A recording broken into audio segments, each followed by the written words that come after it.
Isabella, we demand that you hand over your share to your brother. He deserves it, not you. Please, can we not do this? Leave the kids to their willed properties. Let's not stir anything. We can't, Mom. Bella has to give me her share. I deserve it more than her. Are you crazy? How dare you?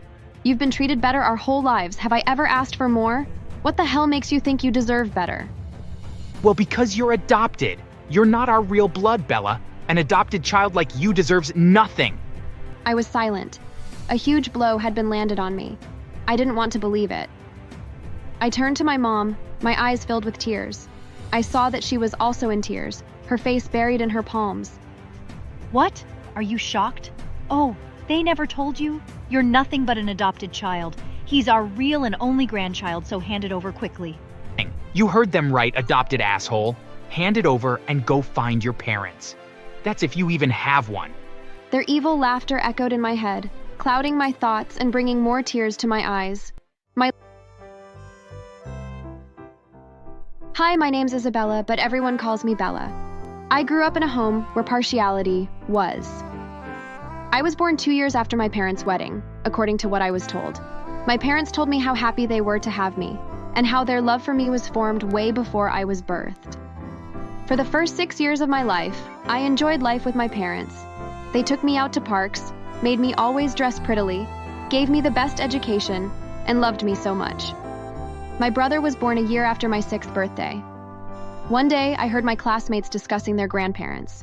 They talked about how they always stayed with them during holidays, and how their grandparents spoiled them more than their parents. I sat alone, listening and envying them. When they called out to me and asked about mine, I told them I'd never seen them, and everyone burst out laughing, calling me a liar because they thought my grandparents were dead. I'd never seen my grandparents, but I knew they were alive because I'd heard my parents talking about them twice. I concluded that I was going to ask my parents when I got home. On reaching home, I did exactly that. Why have we never visited Grandpa and Grandma? My parents were taken by surprise because I'd never asked about them. They wanted to know what suddenly made me ask, and I told them about what happened at school. My parents hugged me and promised to let me see them soon. 2 days later, my parents announced that we'd be spending the holiday with them. It was all I could think about. I made plans on how I will scream when I saw them. I wondered what kind of things they wore. I remembered a mug of ours which no one had ever used and asked my parents for it. When I said it would be a gift for my grandparents, they smiled proudly and helped me wrap it. Eventually, the day arrived. I woke up very early and helped my parents with the chores. We did everything and soon it was time to leave. My heart was pounding in my chest. After nearly an hour of driving, we reached there. I stood with my parents as my mom rang the doorbell. The door soon opened and an elderly face popped out, followed by another, my grandparents. My heart was racing in my chest as I smiled at them. However, it seemed as though they couldn't see me. They both ignored me like I wasn't there and faced my brother instead. I was starting to feel sad when my parents brought their attention to me. This is Bella, our first child. I widened my smile as they finally turned to me. But I couldn't ignore the disgusting look they were wearing. Is this the one you were talking about? I looked back to my parents, and they nodded. I wondered what it was that they talked about, and I was curious, because I didn't like how my grandparents were treating me. Whatever. Can we just go in? Swallowed back the tears that threatened to leave my eyes as we walked in. I'd felt so bad due to how I was ignored by my grandparents while they obsessed over my brother. My mom did come over to whisper an apology and asked if I was okay, to which I accepted and said I was. Well, my hell had only just begun, because we were to spend the entire holiday with them, without our parents. Be obedient to your grandparents, okay? They don't hate you. They'll surely come around, darling, okay?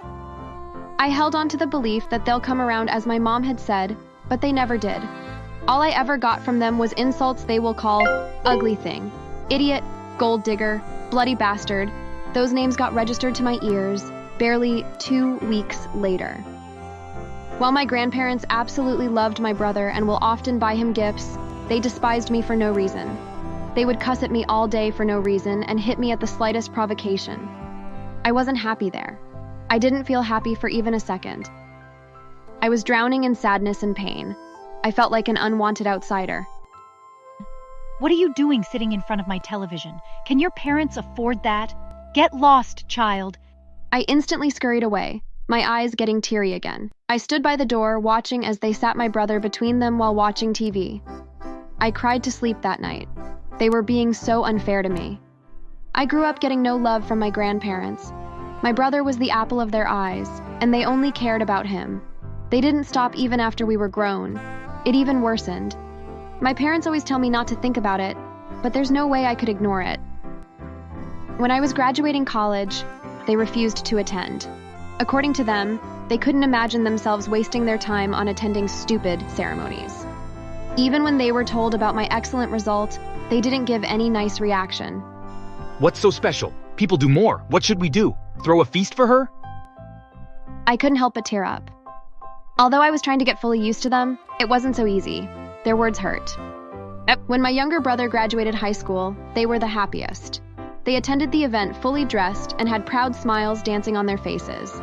Those were the same people who called my graduation a stupid celebration. My brother's result wasn't so impressive, but they rained praises on him. They called him their real grandson, their sunshine, every good name they could think of. I tried my best to ignore them. About a week after his graduation, I got a job. My parents were super proud of me for getting a good job so quickly. My grandparents did downplay my efforts again, but I tried to not be triggered and ignored them. Unfortunately, misfortune struck, and we found ourselves fatherless. My dad got into an accident that claimed his life at the spot. We were all devastated. We cried for days, not knowing how to be consoled. At his funeral, our tears were fully released. My grandparents consoled my brother while I comforted my mother. There was no one to console me, but I didn't mind. Seeing my mom and brother being comforted was enough for me. A month after mourning him, his will was read to us. In the will, my dad had given quite a large part of his property to me, but gave a bigger part to my brother. Was I surprised? Well, a little. I was older than him, so I'd expected more. However, it was his properties, so I accepted his decision. But my grandparents didn't. Isabella, we demand that you hand over your share to your brother. He deserves it, not you. Please, can we not do this? Leave the kids to their willed properties. Let's not stir anything. We can't, Mom. Bella has to give me her share. I deserve it more than her. Are you crazy? How dare you? You've been treated better our whole lives. Have I ever asked for more? What the hell makes you think you deserve better? Well, because you're adopted. You're not our real blood, Bella. An adopted child like you deserves nothing. I was silent. A huge blow had been landed on me. I didn't want to believe it. I turned to my mom, my eyes filled with tears. I saw that she was also in tears, her face buried in her palms. What? Are you shocked? Oh, they never told you? You're nothing but an adopted child. He's our real and only grandchild, so hand it over quickly. You heard them right, adopted asshole. Hand it over and go find your parents. That's if you even have one. Their evil laughter echoed in my head, clouding my thoughts and bringing more tears to my eyes. My lips trembled with my whole body. I agreed to give my share to him before leaving the house. I didn't have anywhere to go. I didn't even want to go home. While walking, tears streaming down my eyes, I heard someone calling my name. I turned and saw my mom. She'd collapsed on the floor, sobbing heavily. I walked back to her and she pulled me into a hug, crying and apologizing for not telling me. She didn't want me to feel like an outsider. They'd cooked up the story of my birth to make me believe I was truly a part of them as she and my late father felt. She'd told me that my dad willed more to my brother, so it wouldn't seem like he valued me more. I understood that it was to avoid problems. My mom asked for forgiveness, and I surely forgave her. She'd taken care of me and never showed it to me for even a minute that I was adopted. We went home together. The next day, she tried to go talk to my brother who was already living with my grandparents, but he kicked her out, accusing her of choosing her adopted child over him. Well, I told my mom not to worry about it. We continued our lives in the small apartment I rented after my grandparents asked us to leave my father's home. I worked even harder and tried my possible best to take care of my mom. Luckily for me, I was promoted to a higher position after 3 months. I was given a house that wouldn't be taken back, even when I leave the company, alongside a company car. My mom was so proud of me. Together, we moved there. I was earning more, so life was going well between us. My mom did try to contact my brother again, but was told that he'd relocated to Canada with my grandparents. She was heartbroken to see that he'd abandoned her, but I comforted and assured her that I would never leave her. We were happy together. The next year, my boyfriend proposed to me. The proposal was planned by him and my mom. As I agreed to marry her, my mother got overwhelmed with her emotions. I can't believe my little baby is going to get married. Oh dear, I'm so happy for you, my darling. I burst into tears too, hugging her. I wished my dad was there, but I also knew he'd be happy wherever he was. While we were making preparations for the wedding, my grandparents suddenly visited my house. They looked so tattered. As I saw them, I knew something bad had happened. They explained that they got deported from Canada after my brother got them into trouble by drinking and doing drugs. He'd smuggled drugs into their bags on their vacation with him from Mexico, and they were caught by the police. Luckily, they'd found out that my brother had put it in there, so they were released, but immediately deported. Meanwhile, my brother was detained. They'd sold off the properties to bail him out, as huge money was required, but they'd been scammed by a corrupt judge and police officer who claimed to be able to help them, and they lost both the properties and money. The police and judge were never seen after that. My grandparents had become hopeless and needed my help. My mother and I burst into laughter. Well, I'm in the middle of planning my marriage. I can't afford to shoulder anyone right now. Besides, we're not related by blood, remember? I don't help anyone who isn't blood related. I'm happy with my mom in this mansion, which I'll soon leave for her to own alone, and the car, which will soon be hers, along with my fiancé, who's filthy rich and values Mom and I. I don't see myself being happy with you both in my lives, so I can't help. And for the boy in the prison, I have no idea who he is. After all, I'm only an adopted asshole. Now, before I ask the security to throw you both out, get out of my house. Bella, please don't do this to us. You heard the girl, idiots. Get lost. They were trying to beg more, but I didn't want to listen anymore. I called out to the security guards and ordered for my grandparents to be thrown out. I intentionally rubbed my life in their faces, so they would know that my mother and I were doing well without them. I later heard they now have to work in a warehouse to sustain themselves and are constantly complaining of backaches. Their boss is a former classmate of mine. When I told him how my grandparents treated me, he intentionally made them work long hours. I later heard my ex-grandmother fell from the stairs in the warehouse and now uses crutches and can't work anymore. So my grandfather is the only one working and taking care of his sick wife. Sometimes I pity them, but then they can go to hell for all I care. And my brother can rot in jail. I heard he was given 23 years imprisonment, which he deserves even more than that. Thanks for watching. Please subscribe. Yeah, cry. It's how dumb and guilty people defend themselves. Get me the whip, Annabelle. I panicked and turned to my mom for help, but she only asked my sister to be fast about it. That night, I was flogged like a criminal over my sister's words. I cried myself to sleep and woke up with a fever and swollen eyes. I asked if I could skip school for the day, but my sister made them refuse. She doesn't have a fever. She's just shy about her boyfriend seeing her in such a condition. She knows she looks like shit. That's true. You're going to school. Now get back to your room and get dressed.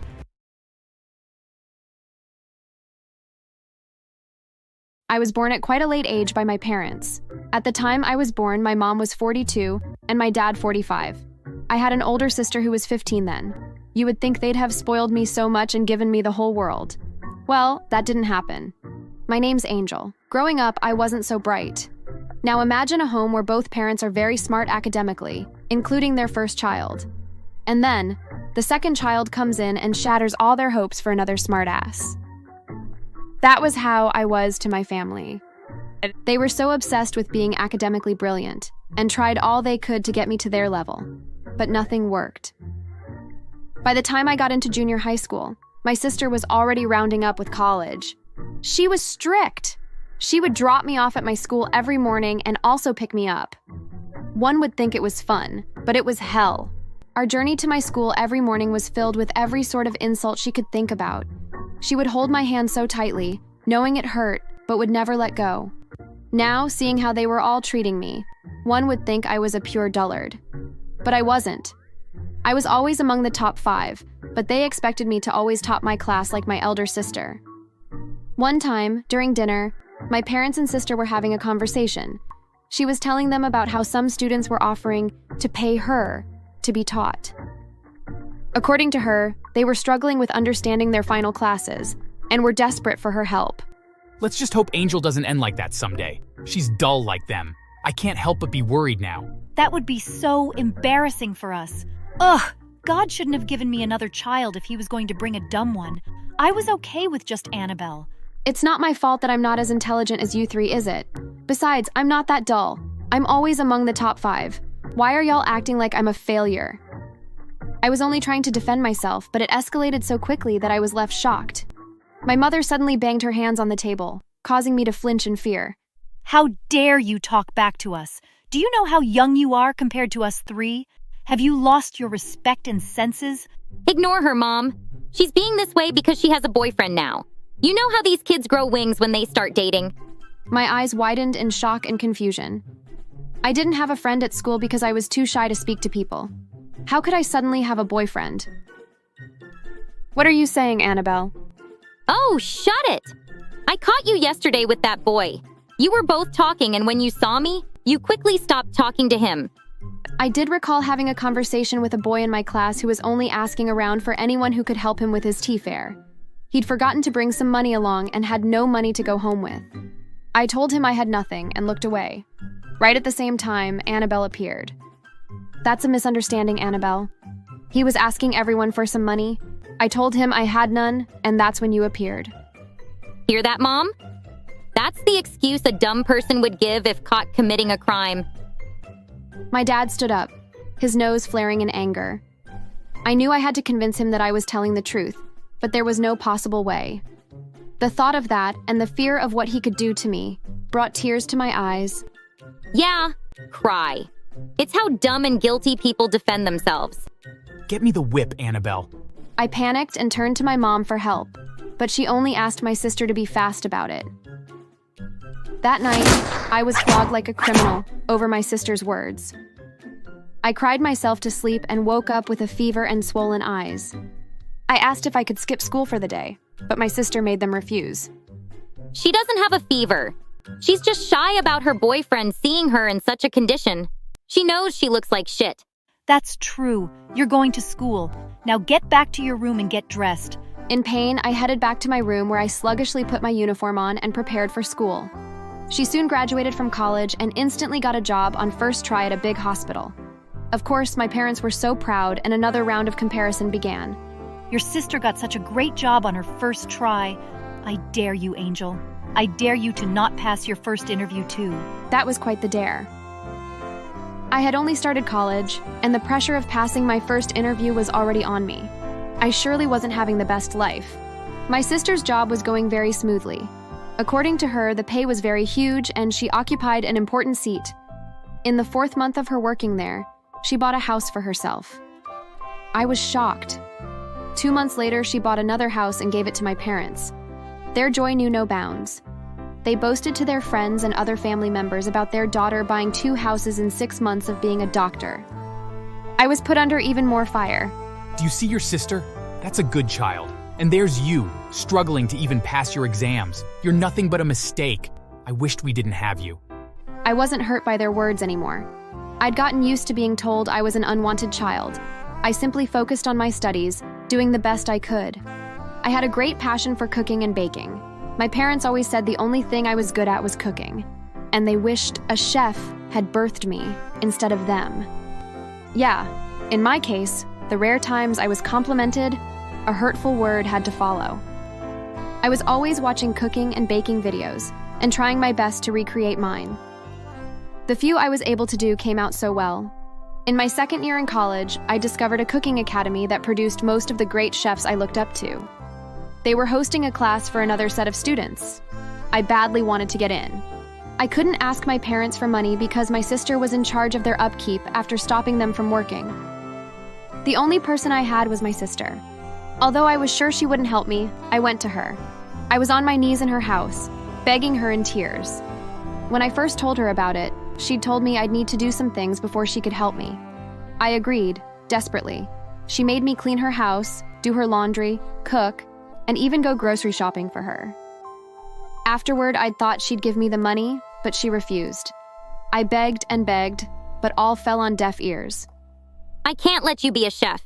You're either going to work at a hospital or do nothing. Get out of my house. I lay on the floor in tears and begged my sister with every pleading word I could think of, but she vehemently refused to help me. Even worse, she dragged me roughly on the floor to her door and kicked me out of her house. As she threw my purse at me, it landed on my eyebrow, causing me to scream out in pain, but that didn't affect her. She warned me to never step foot in her house again. The next day, the few friends I'd made in college were shocked to see my swollen eye. They asked what happened, and I explained to them. They felt so bad for me. Instantly, the three of them gathered the required amount and transferred it to my bank account. I was shocked and thanked them in tears. We know how you support us with every blood you have in you, and we're aware of your passion for cooking. We're going to give you the same support no matter what it takes. I was so emotional and grateful to them.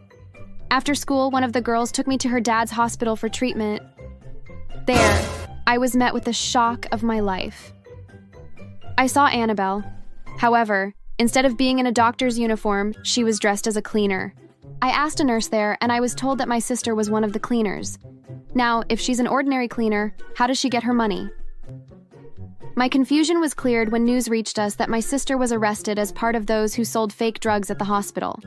Added to that, she was also involved in the sale of marijuana and other hard drugs in a warehouse close to the hospital. That was where her money was. My parents were in despair. At the court, when I was asked if I believed that my sister was capable of such, I answered yes. As revenge, I went ahead to lie that my parents had caught her doing drugs when I was much younger. Yes, she deserved that.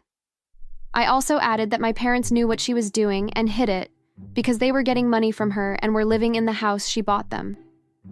My words didn't add to the evidence, but it was enough to prove that she was truly bad. My parents were ignored when they tried to counter what I said. My sister was given a 38-year jail term with hard labor.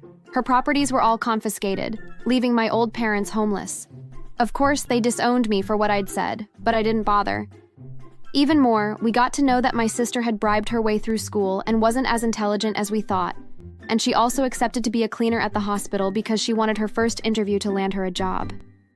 Since my parents were desperate to have her as a doctor, she took the job as it was at a hospital. Little wonder she never let them go to the hospital. My friends got me an apartment and even helped me find a part-time job. I was able to register at the academy and combined it with work and school. No family members accepted my parents in. Why?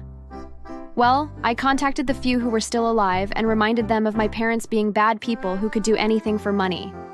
I told them my parents asked me to start selling drugs too, so I can take care of them now that Annabelle is in jail. They disowned me because I refused. They felt pity for me. Two offered to take me in, but I refused and thanked them instead. My parents both got run over by a car and died at the spot after roaming the streets for 2 months. They were buried by the government because I refused being tagged as their child after I got disowned. I graduated as one of the best students in the cooking academy and was included in their viral cooking show. I worked there for a year before I opened my own restaurant. Surprisingly, it blew up so much in a year that I had to open another branch. I got myself a comfortable house. I visited my sister in her 5th year in jail when I'd become so rich and popular that I even had my own cooking academy and cooking show. It's fun to see my smartass sister sitting in this prison while I, the dumb one, is having my best life, enjoying freedom without fear. I hate you so much, Angel. Oh, I hate you even more, darling. I do hope you live your last days here. 33 years is nothing. I'll be out before you know it. I laughed at her. Well, she believes she'll be out soon, but what she didn't know was I had paid an inmate to act like she had been severely injured and is going to accuse her of trying to murder her. Attempted murder is going to get her more years there. I'm not so cruel, am I?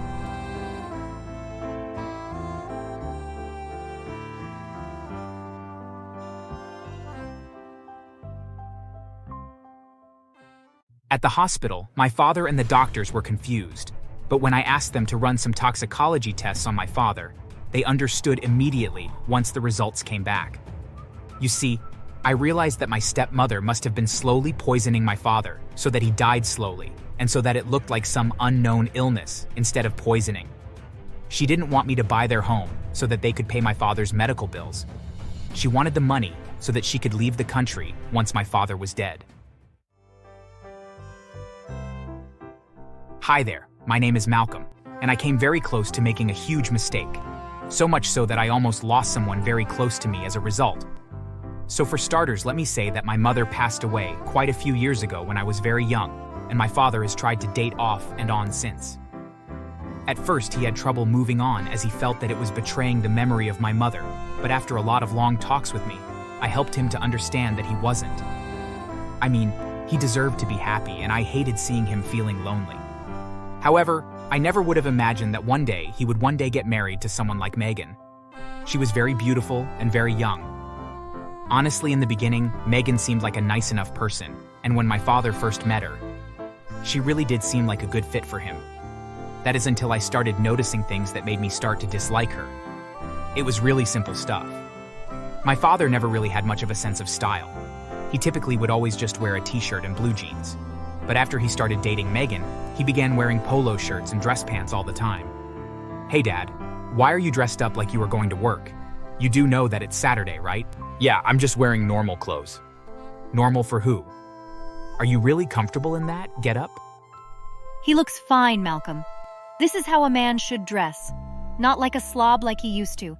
If you ever want to get a wife as well, then I suggest you maybe follow your father's lead.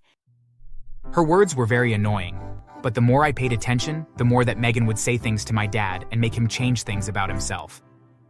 It very much felt like she was molding him to be the perfect boyfriend, or at least what she considered to be the perfect boyfriend. At first it was just the way he dressed, but then she started planning out everything that he ate.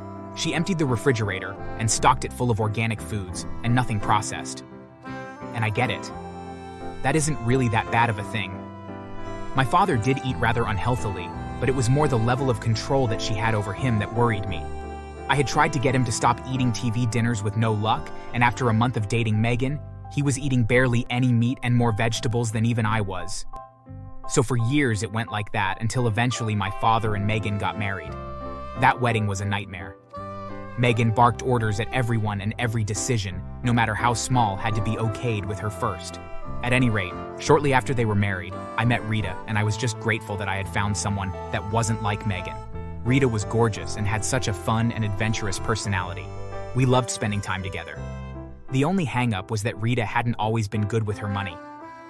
When she was younger, she had a tendency to overspend, and as such, she never really gotten herself a place of her own and rented a house with 4 other friends.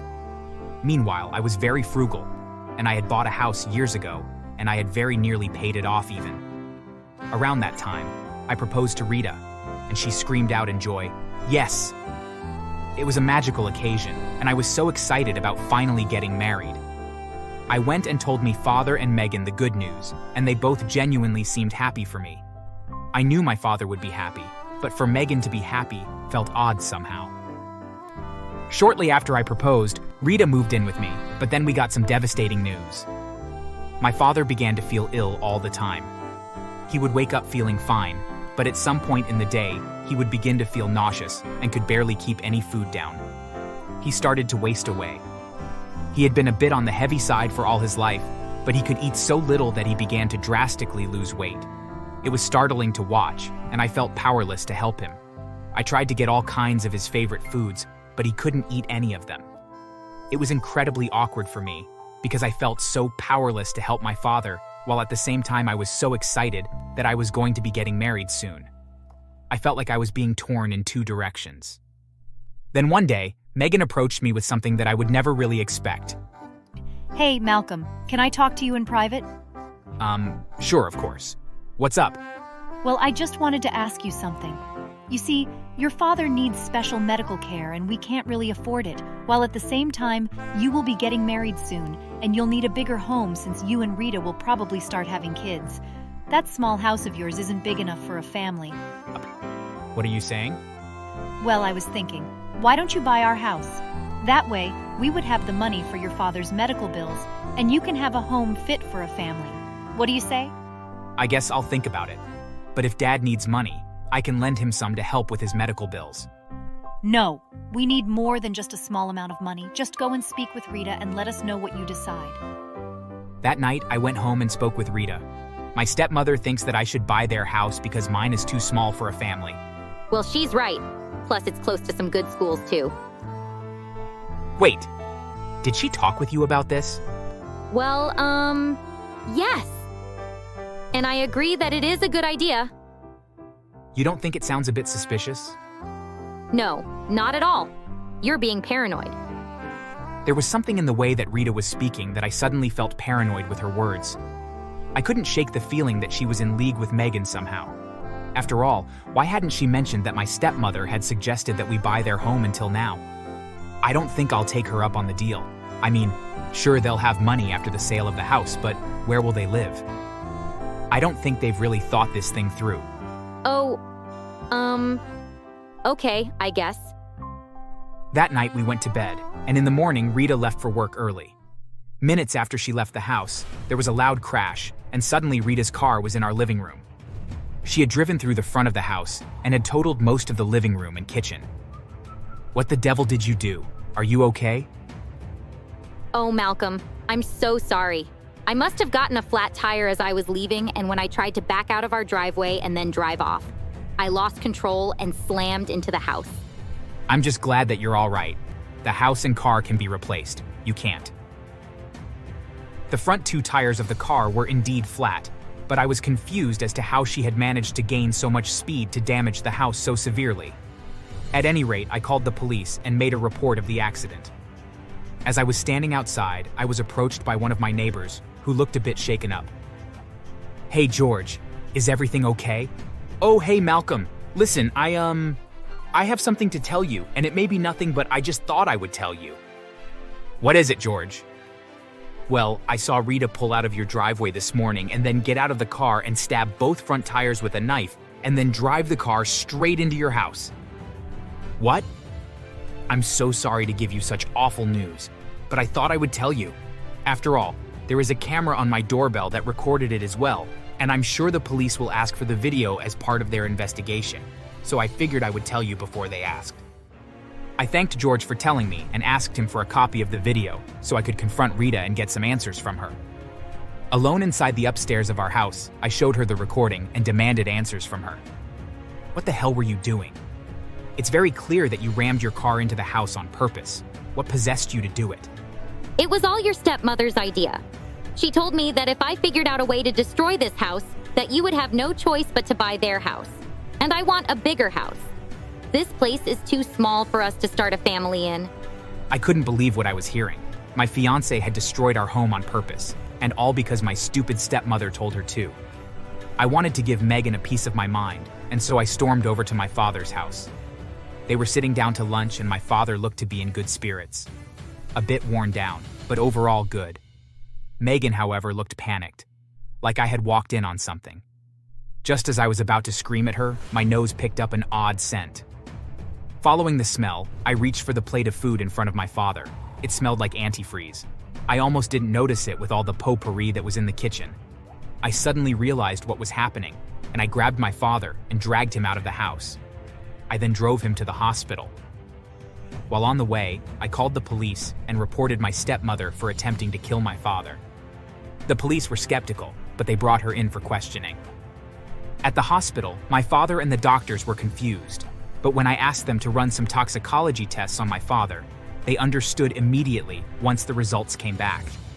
You see, I realized that my stepmother must have been slowly poisoning my father so that he died slowly, and so that it looked like some unknown illness instead of poisoning. She didn't want me to buy their home so that they could pay my father's medical bills. She wanted the money so that she could leave the country once my father was dead. Then she would get the money from the house and my father's life insurance as well. Once the doctors confirmed my suspicions, they sent the findings to the police, who arrested Megan and charged her with attempted murder. My father was of course devastated, but also a bit relieved. Sadly, he had been very unhappy with Megan, but had been too much of a coward to say anything or break it off with her. Then when he started to get sick, and she started taking care of him, he felt that he owed it to her to keep doing as she said. It should have been a huge red flag for him when she had him take out a large life insurance policy, but my father just ignored all the warning signs. Shortly afterwards, Megan was sent to prison for her attempts to kill my father. Sadly, she was only sentenced to 10 years in prison, but at least my father divorced her, seeing as how she tried to murder him. The judge let my father keep all the assets and belongings and left Megan with nothing. At least when she got out of prison, she would either be forced to live on the streets or move in with a family member that was dumb enough to give her a chance. As for my father, once Megan was no longer giving him poisoned food, he began to make a full recovery. He has sworn off dating for the rest of his life, and honestly, I can't really blame him. As for me, well, Rita ended up going to prison for destruction of private property. Just like with Megan, she didn't get much prison time. Only a few years, but by the time she's out, I'll have moved on. I drained the mutual bank accounts we had and moved all the money from them to a personal account. Thankfully, my house insurance agreed to pay for the repairs to my home. Unlike my father, I do intend to date again, but I'll be far more picky the next time. I'm just glad that I was able to see through Megan's insidious plan before it really did more damage.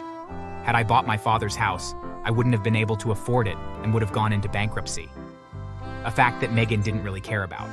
So all in all, I am pretty sure that both my father and I are in much better places, and while Megan and Rita are stuck behind bars. Thanks for watching. Make sure to subscribe and leave a comment down below saying I subscribed, and we will try our best to reply to your comment. Sick? I don't care. You're coming with me this minute. Before I knew what was happening, the man lifted me effortlessly and threw me on his right shoulder. Immediately, he left my house, ignoring my cries of pain. We arrived at the company, and I was carried to the marketing department. He dumped me on my seat. Start working! I had no idea how to react. I found myself typing. However, with each second that passed, I was getting weaker. A few minutes later, I blacked out. The next time I opened my eyes, I realized I was at the hospital. I received my letter of dismiss there, and I couldn't be happier. I chose being jobless over getting killed by having a job.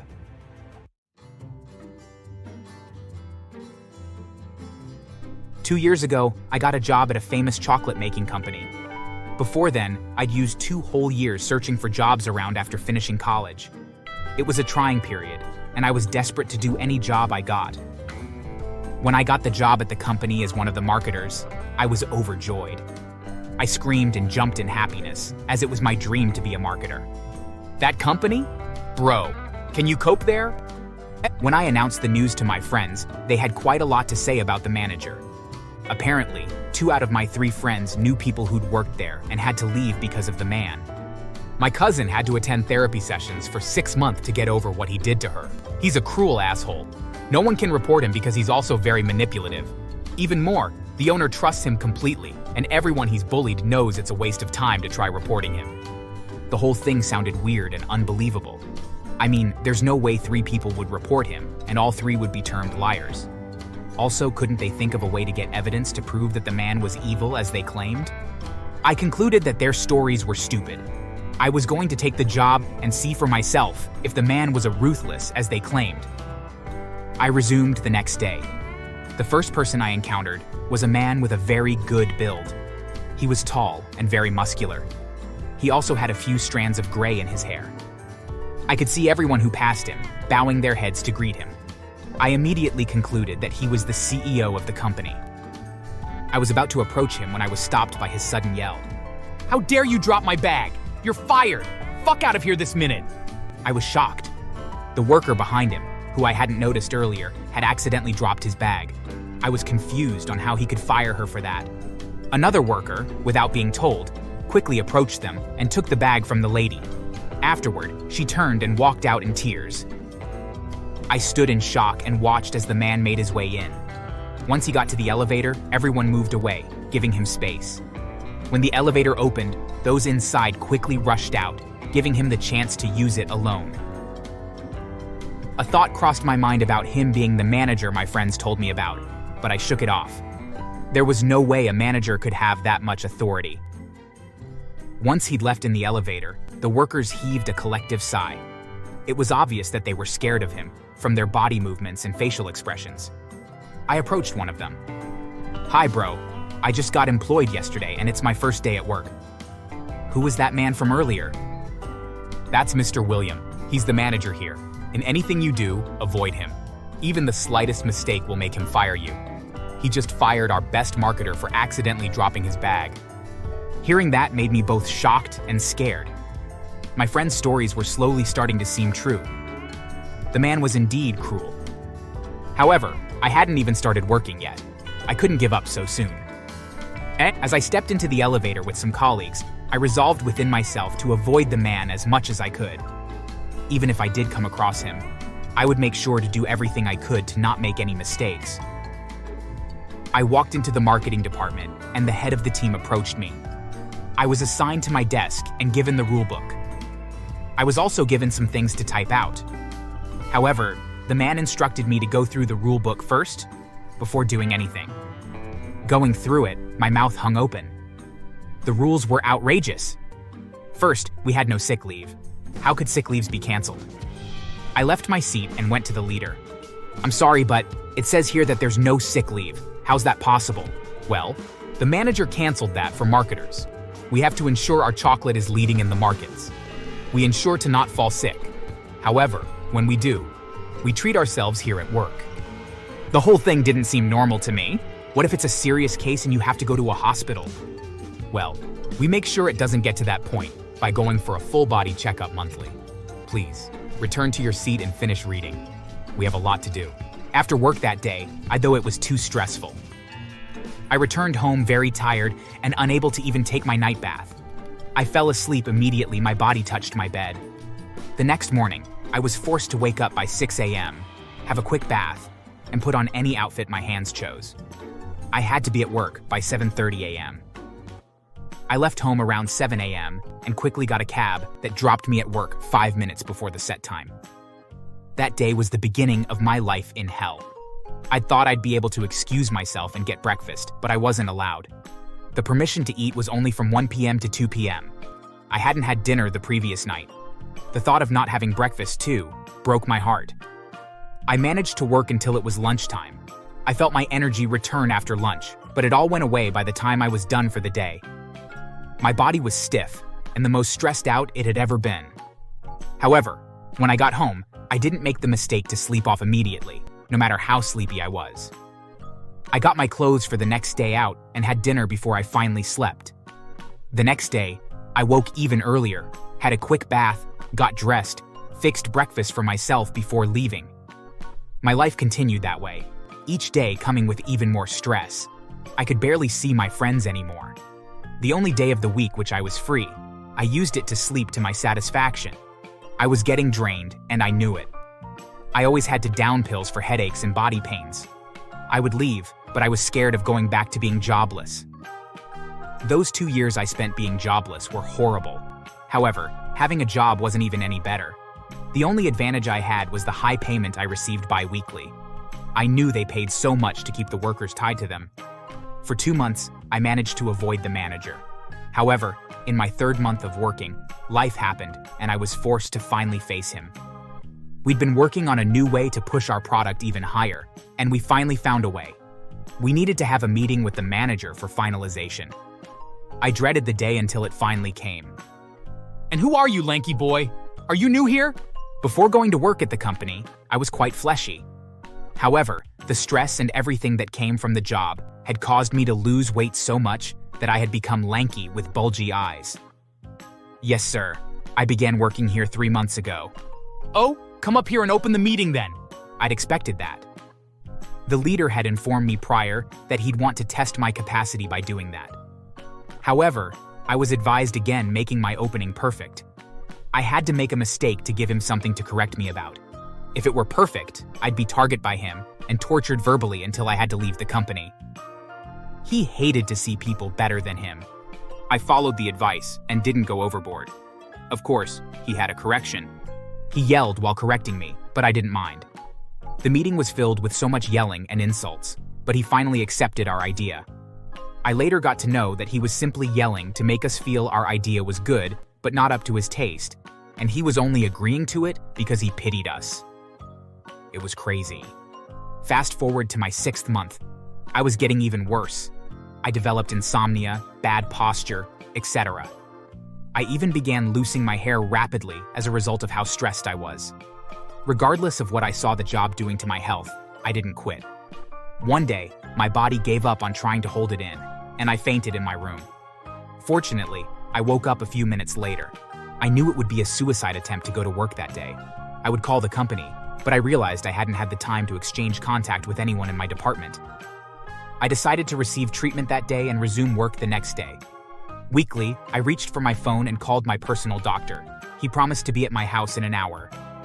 I managed to leave my bed and get a cup of tea while watching TV and waiting for my doctor's arrival. However, 30 minutes later, I suddenly heard the doorbell ring. Though my doctor had arrived earlier, so I forced myself up and went to get the door. However, I was shocked to see the manager standing in front of me. I moved back in fear, and he followed me. How dare you skip work, huh? Sir, I'm sick. Sick? I don't care. You're coming with me this minute. Before I knew what was happening, the man lifted me effortlessly and threw me on his right shoulder. Immediately, he left my house, ignoring my cries of pain. We arrived at the company, and I was carried to the marketing department. He dumped me on my seat. Start working! I had no idea how to react. I found myself typing. However, with each second that passed, I was getting weaker. A few minutes later, I blacked out. The next time I opened my eyes, I realized I was at the hospital. I received my letter of dismiss there, and I couldn't be happier. I chose being jobless over getting killed by having a job. It didn't end there. Once I was discharged, I filed a case of emotional abuse, assault, and physical abuse on workers. I managed to get the previous workers to come in as witnesses, and they agreed, as they were also tired of his wickedness. And I also found nearly all of the previous workers he'd assaulted, and the case was taken to court. The CEO was shocked to see the video of him carrying me out of my house against my wish, which was caught by my CCTV cameras. He was even more shocked by the testimonies of all the workers, which were nearly 100. The court sentenced him to 10 years imprisonment with hard labor. All of his money and investment were also shared between all affected workers, leaving his family who depended on him with nothing. His wife was furious after finding out how horribly her husband had been treating workers and filed for divorce. The CEO also gave me my job back. Due to how well I'd performed at work, more than the old workers, I was promoted to the post of the marketing leader. I didn't think the punishment was enough for the manager, so I went to visit him in prison and told him of my new position. I could see how angry he looked, but I just laughed before I left. I paid some of the wardens to torture him for a week straight. The next week, when I visited again, I was happy to see the marks and injuries all over his body. I'm sure by the time he is out of there, he will be more humble. The company became a safe and enjoyable place to work at.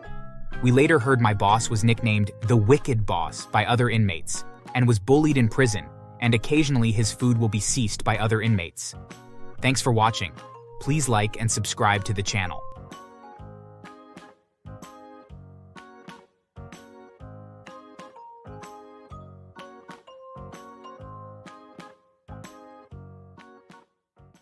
I innocently got the money from him, and as he made me promise, I kept my mouth closed.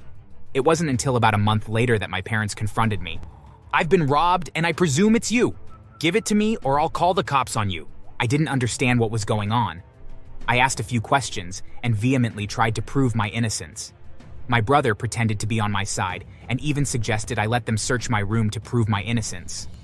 I didn't know it was a trap and fell for it. They found the money he'd given to me. I tried to explain where the money came from, but it was too late. I'm ashamed of you. How could you? No child of mine has ever been a thief and never will. With that, Dad ordered me to pack my things and leave. My brother feigned innocence and joined in the accusations and sermon of how I've disappointed the family. I was lucky they didn't call the cops on me at least. I was told to never return as I walked out through the gate.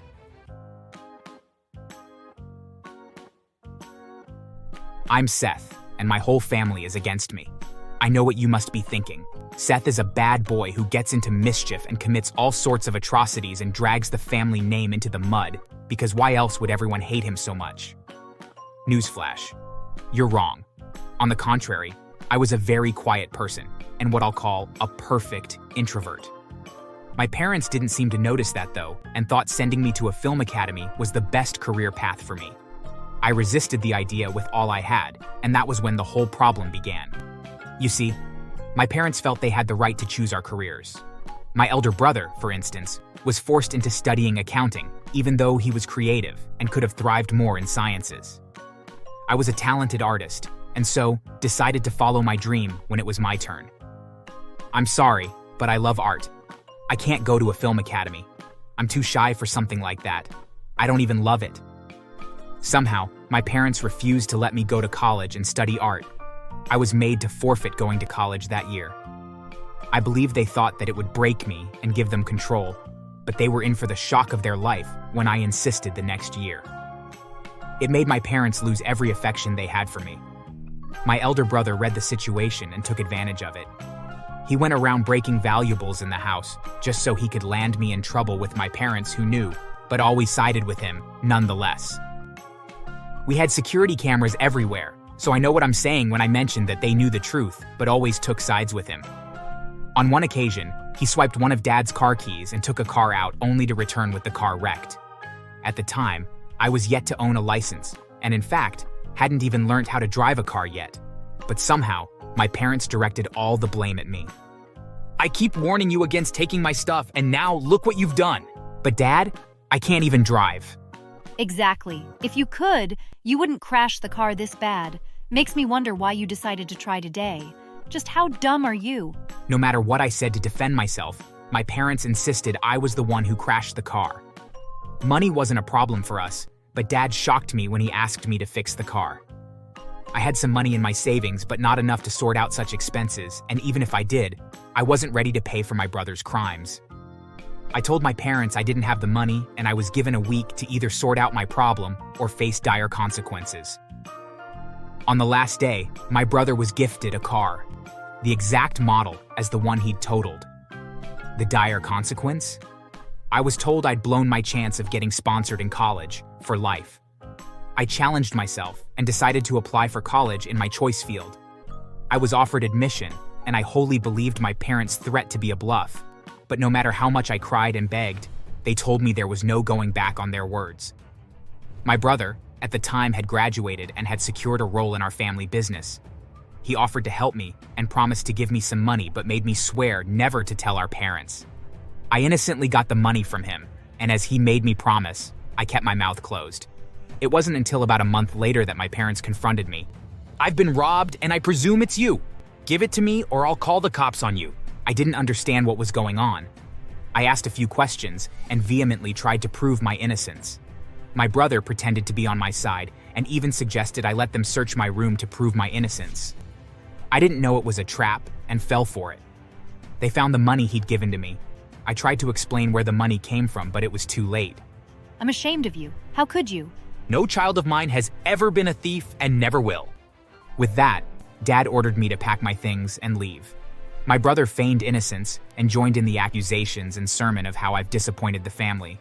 I was lucky they didn't call the cops on me at least. I was told to never return as I walked out through the gate. I moved in with one of my closest friends and told him about everything that had happened. He advised me to keep up with my art and introduced me to a project. I managed to make a few paintings and sold them, however at low prices. It proved to be enough for me to live on though. I had forgotten about. My friend told me about a new project he'd invested in and asked me to follow suit. After much persuasion, I gave in to him and invested the little money I'd made from selling my work. About 3 years after I'd invested in the project that was sold to me by my friend, the project grew far beyond expectations and I raked in a good fortune. It proved to be enough for me to resign from my job and set up my own business. Life was going perfectly well for me until I received a call one day from none other than my brother. He asked me to fly in urgently and mentioned it being something about our parents. I asked him what it was, but he ended the call almost immediately. Something within me wanted to ignore his request, but then I was eager to know what was happening. And so, the next day, I got to the airport and took a flight that was homebound. I arrived home to meet my parents and my brother, both in good health, and wondered why I was called. Okay, I'm here. So what was so important that I had to rush home? It is about your sister-in-law. What about her? I wasn't even aware that my brother had gotten married, but I didn't care, and so I ignored that part. I wasn't surprised I wasn't given an invitation either, because after all, there was no way I could have honored it. That I was sure of. I asked what happened and almost broke into laughter when I was told. She is demanding a divorce. Oh, why? I was told that she had a few problems with my brother that were known to no one but her. She had just woken up one morning and decided that she was fed up with the marriage, and worse, she was pregnant at the time. I asked them how it concerned me and was surprised by what they said. If the divorce goes through, she will take over his business and a portion of our family's business too, because we'd gotten into some sort of consolidation and amalgamation. Also, we'll never get to see our grandkids and children respectively. Please, you have to help us. If we commit all the rights of ownership to you, there'll be nothing for her except maybe a few other assets. You need to help us, please. After all, it's your business too. The family business belongs to you too. Hold on for a sec. So, I'm supposed to believe that my supposed sister-in-law, or should I rather say, soon-to-be ex-sister-in-law woke up one morning and asked for a divorce for no reason, and you're all scared because she'll win the case? Exactly. You know it's a woman's world. That girl, she wants to take everything away from us. I knew that there was an important detail that was being kept away from me. I demanded that they fill me in on all the facts, but they refused, and instead insisted that it was just as they said.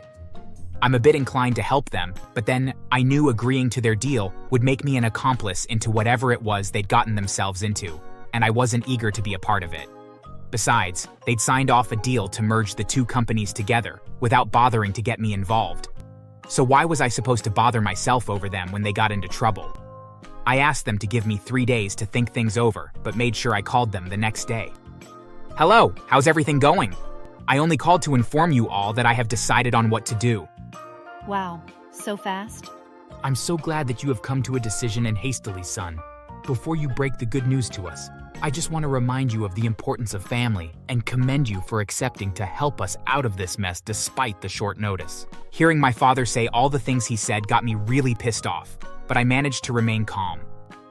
I never expected any real positive change, but after staying far away from them for over 3 years, I couldn't help myself from hoping. I was wrong, or do I rather say right. I realized that in everything, neither my parents nor my brother were remorseful over what had happened between us in the last few years. All they ever cared about was how to save themselves and their little company. I expected them to kick me back under the carpet at the end of everything, and somehow, that made me smile. Family? After everything that has happened in the past, don't you think it ironic that you're the one suddenly advocating for strong family ties? Listen to me carefully, all of you. Like I said, I have reached my decision. As much as I want to let you suffer, I believe the best thing to do is to leave the past behind. And so, I've decided to let my brother pay for his crimes for the first time in his life. I can't help you, and don't bother trying to reach out to me. I hung up the call and blocked their numbers immediately, as I didn't want them disturbing me again. You see, I did some digging on my family and my brother in particular, and made some interesting finds. My parents had set up a firm for my brother, and wanting to make sure he was the only one with exclusive rights as heir to all their fortunes, they'd entered some sort of amalgamation and virtually signed off things in his name. My brother was constantly abusing his wife the whole time. She endured it all until when she became pregnant and made her case known to a friend who happened to be an attorney and the fiancé of my friend who'd helped me when my family kicked me out. My friend and his fiancé advised her on what to do, and from her idea, the amalgamation was made. With that, she filed for a divorce on charges of assault. I surprised my family when I showed up and testified against my brother. My testimony was key in turning the case against them. My ex-sister-in-law was kind enough to transfer ownership on some of the assets to me. My brother bagged a jail term, and my parents were stripped of their wealth. They returned to beg for forgiveness, but I soon did a change of name as a way of letting them know that all ties between us had been severed. They never recovered and fell into poverty, and to be honest, I could not care less. Thanks for watching. Please subscribe for more stories.